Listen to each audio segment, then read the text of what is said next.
Ladies and gentlemen, so the NFL draft is finally over. Yesterday concluded rounds 4, 5, 6, and 7. So now we have a full understanding of how the draft went down entirely.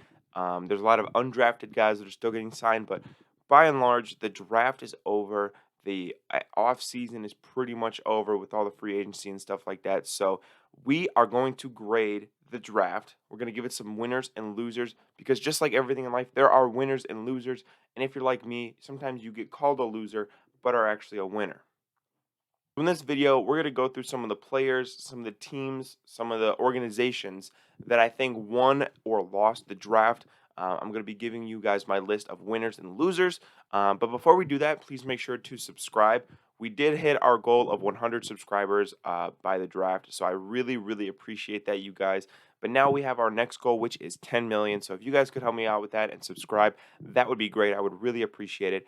And let's get right into the winners and losers. So the first winner that I have for this draft is going to be Geno Smith, but specifically the Seahawks offense. Now, there were a lot of rumors before the draft that the Seahawks were going to draft a quarterback as high as number 5. It was reported that they loved Anthony Richardson, and I don't doubt that. But I think a huge sigh of relief for Geno Smith was when the Colts took Anthony Richardson at 4, making it impossible for the Seahawks to take him at 5, obviously, because that's the way the draft works. But I think with Anthony Richardson and C.J. Stroud and Bryce Young already off the board at pick 5, they would definitely were not going to spend the 5th pick on Will Levis, which I'm surprised he fell out of the first round entirely. But with the 20th pick, they ended up with going the best receiver in the draft by most people's standards. So that was great. And then obviously in the second round, they also took a running back, Zach Charbonnet out of UCLA, who I think is a good thunder and lightning combination with Kenneth Walker. Additionally, later in the draft, they went with another running back, the guy from Georgia. They also took a guard. They also took a center. So beefed up the offense for Geno Smith, and he's going to continue to thrive as the Seahawks starting quarterback. And I imagine that the Seahawks have one of the better offenses in the NFL. Maybe that's biased, but I really do think they're set up to cook for another year. Oh shit, I shouldn't have said cook. All right, and getting to my first loser of the draft. Oh, what a loser! I take great pleasure in announcing this. My first loser is the 49ers. Now, the 49ers, they didn't have a pick until pick 87. So they really didn't have a lot of draft capital to work with. That Trey Lance trade is kind of biting them in the ass, obviously. But not only did they not have capital, I don't think they used that minimal capital well. I think with their second highest pick, they took a kicker because why not? They took a kicker in the third round. Um, Kickers are normally reserved for, the fifth, sixth, seventh undrafted kind of range. I'm very shocked that they took a kicker that high. I want to say it's the highest since Robert Aguayo. Like, don't fact check me, but that's got to be the highest since Robert Aguayo, um, which we all saw how that worked out for Tampa, so whatever. But, the 49ers, and then with their third pick, took a tight end. Not even one of the premier tight ends in this draft. They took Cameron Latu.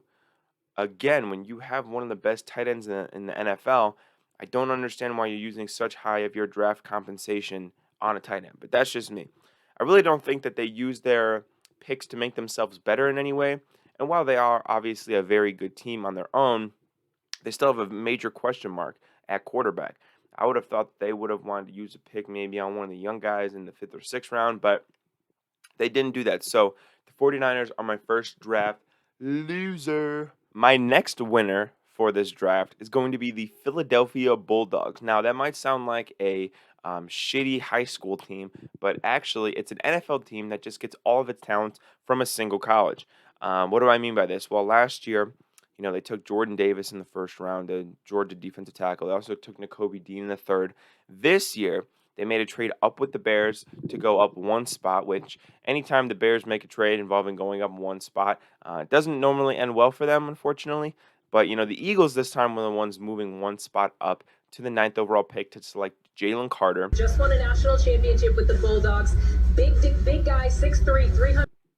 30th overall, they were bestowed upon Nolan Smith, who inexplicably fell all the way to 30.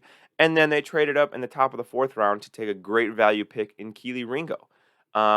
Additionally, they also traded for DeAndre Swift, who went to Georgia. So I they must have like some kind of love affair going with Kirby Smart, or I don't know what's going on. But Georgia to me seems like that's just the school for them. I also think it could just be the national champion effect because if you think about 3 years ago, after the 2020 season when Alabama won, their first two picks were Devontae Smith and Landon Dickerson. So it must just be something with the national championships. I don't know. I don't know what's going on in Philly, but clearly it's working. I mean, they were this close to winning the Super Bowl last year, so they obviously let that white boy cook. Howie Roseman, let that white boy cook is what I'm gonna say. So, Hold up. Let him. So they are my second draft winner, the Philadelphia Bulldogs. All right, my next biggest loser, who I also take great pride in saying, is going to be the Broncos. The Broncos missed out on the 5th and the 37th pick, two premium draft positions, and the Seahawks took two premium positions in taking Devin Witherspoon, the corner from Illinois, who many people, including myself, has ranked as the best corner, and then they took an edge rusher, 37th overall. If those two positions hit, corner and edge, that'll set up the Seahawks well for years. Um, they also made another trade with Seattle when they gave up a third and a fourth for just a third. Just from a value standpoint, the Seahawks have already won. But God forbid the Broncos have another bad year and that turns into an early third round pick. I mean, you got to stop trading with Seattle, man. I mean, as a Seahawks fan, I love it. Like, keep doing it.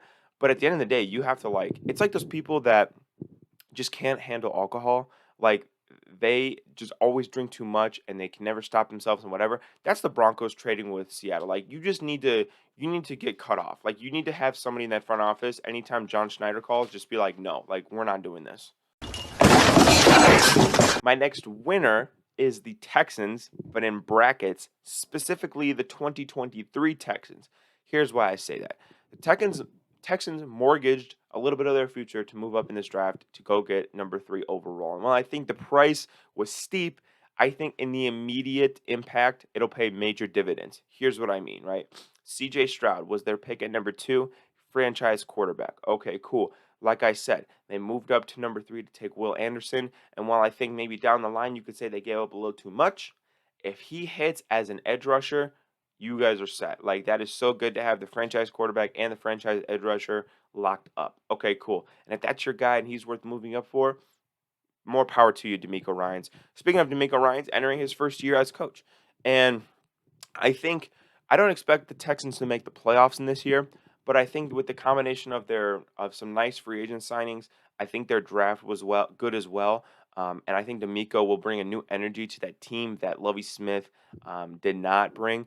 I think that the Texans will be a Detroit Lions type team where everybody kind of understands that they're on the uprising, but they might not quite be good for the playoffs just yet. But I think that in 2024 and beyond, they'll be looking to build off of this good year in 2023. So I think a winner is the 2023 Texans for the draft. Another loser for the draft is going to be Hendon Hooker. Why Hendon Hooker? Well, first of all, he got drafted by the Lions, so he never winning a Super Bowl. But he was taken in by Detroit specifically in the 3rd round. This guy had a lot of first-round buzz. I did not think he would make it out of the 2nd. A lot of draft experts were saying that he could sneak into the 1st round, maybe would go high 2nd, mid-2nd. He ended up sneaking all the way down to pick 68. Now, I saw this guy mocked as high as Seattle to number 5, which that made me want to puke. But anyway, I saw him mocked as high as like the 1st round, went all the way to 68. And by the way, 68, really? You couldn't have picked one pick more? I mean, in addition to that number being awesome, there's actually a really good track record of pick 69s in the NFL. Like I'm not even kidding. Look it up. Pick 69s like always do good in the NFL. Like I would have felt way more confident about his career had he been picked one pick later. But additionally, I just don't like the fit. I think he's an older QB. And with Jared Goff under contract for several years, I doubt that they're going to just hand the keys to Hendon Hooker. So that means that an already old QB is going to have to wait in the wings for a few years. And the Detroit Lions, their philosophy, or Dan Campbell's philosophy rather, is to, they're going to bite kneecaps. And unfortunately for, Hendon Hooker, he just tore his ACL. So if Dan Campbell's out there biting kneecaps, he he might be incapacitated for the rest of the year. So we'll have to keep an eye on Hendon Hooker and his knees. But to me, he's one of the draft losers. All right. My next draft winner is the Colts. I actually thought the Colts had a very good draft. They took who I wanted the Seahawks to take at number 5, taking Anthony Richardson, which I've said this before. You know, if you can figure out Anthony Richardson and you can solve that Rubik's Cube, if you can squeeze the most out of that orange, and that's a Florida Gators reference, by the way, um, then I think that he's going to be a phenomenal quarterback. He also took Julius Brents, who, despite being a little small, I think can really play ball. Bars. I think Blake Freeland is one of the most athletic tackles in the draft. I think if he could get his technique better, he could be a legit franchise left tackle, which would be awesome. And then they took another guy who I wanted the Seahawks to take as early as even the second round. I think they got him in the fourth or the fifth round, and that is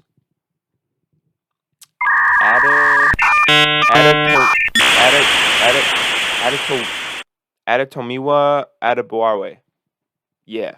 Don't know how to say his name, but I really liked his film, and I really liked the measurables he had, and I thought he was worth a flyer early on. I think they got a really good value for him. So that's why the Colts are my next draft winner. My loser in this draft, another loser I have in this draft, is the fuck them picks agenda. You guys remember the Rams a few years ago, traded all those picks for all those players, and their whole mantra was fuck them picks, all of that type of stuff, right? Well, it came back to bite them a little bit. And I think the whole mantra of fuck them picks, was with them when they won the Super Bowl, and it was like, yeah, this is such a good idea. Trade your picks. No, it's not, because for the last 2 years they have not been able to rebuild or retool at all, and they have seen firsthand that a fundamental part of team building was lacking for them. And so then when they were injured, or when a couple of star players weren't performing, they didn't have the depth because due to not having picks. So, um, what's funny is that team who didn't have a first round pick, the Rams, they didn't have a first round pick in this draft, but they still picked more than anybody. So clearly, they're back on the let's take draft picks train. Okay, and the Rams, they picked 14 times. They had 4 picks in the 5th round, which is kind of crazy. Um, and I think in the coming years they'll come to realize, and I think the league, whoever hasn't at this point, will come to realize the value of even like bad draft picks. Like, just have picks as just depth. You know what I mean? When Stafford went out, their season was just done. Maybe if they had like a 4th or 5th round quarterback who could, spot start a few games, they would be fine, but they didn't have that. So, whatever.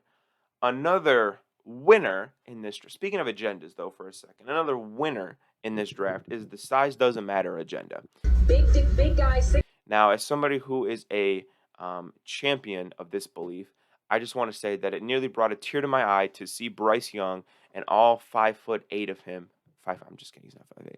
But it brought a tear to my eye to see Bryce Young taken first overall in the draft. Other guys that were drafted really high, Julius Brents, who I just mentioned with the Colts, I think he can really play. He is small. A lot of slot receivers taken in this draft. And then lastly, one of the draft's best moments was when the Cowboys took Deuce Vaughn, who is the son of one of the guys in their scouting department. It really made you happy. It really put a tear in my eye. It's enough to make the old man emotional. And it further proves that size doesn't matter. Okay, and so for my last loser, I have every team but the Philadelphia Eagles. Now, the Eagles, I put them number 1 in my pre-draft power rankings, and for good reason. They had just made the Super Bowl, right, and they lost by a field goal. So clearly, they already have a great team. And to me, nobody killed the draft more than the Eagles, and that's just not fair. That's just not fair. They had a stacked D-line and lost one player, and they said, all right, bet, we're going to take 2 of the best defensive linemen from the national championship winning school. We're also going to take their best corner. And remember that running back that Detroit doesn't like anymore? Yeah, we're going to get him as well. The only pick that I think won't pay dividends for Philadelphia is Tanner McKee. I don't like Tanner McKee, and to me that was a very head-scratching pick because he doesn't match the style of their offense at all. But, I think the Eagles did a great job of getting better. They did exactly what the Niners didn't do, and they used premium draft picks to take premium players. at big positions to get a lot better. So I think that the Eagles have to be the overwhelming favorite to win the Super Bowl at this point. It would take a miracle for any team to go to the Super Bowl out of the NFC. But shit happens, I guess. But that's going to wrap up the video today, guys. I hope you guys liked my list of winners and losers in the draft. Again, please make sure to subscribe to the channel. We're on the road to 10 mil. And I love you guys, and I'll see you in tomorrow's video. Peace out.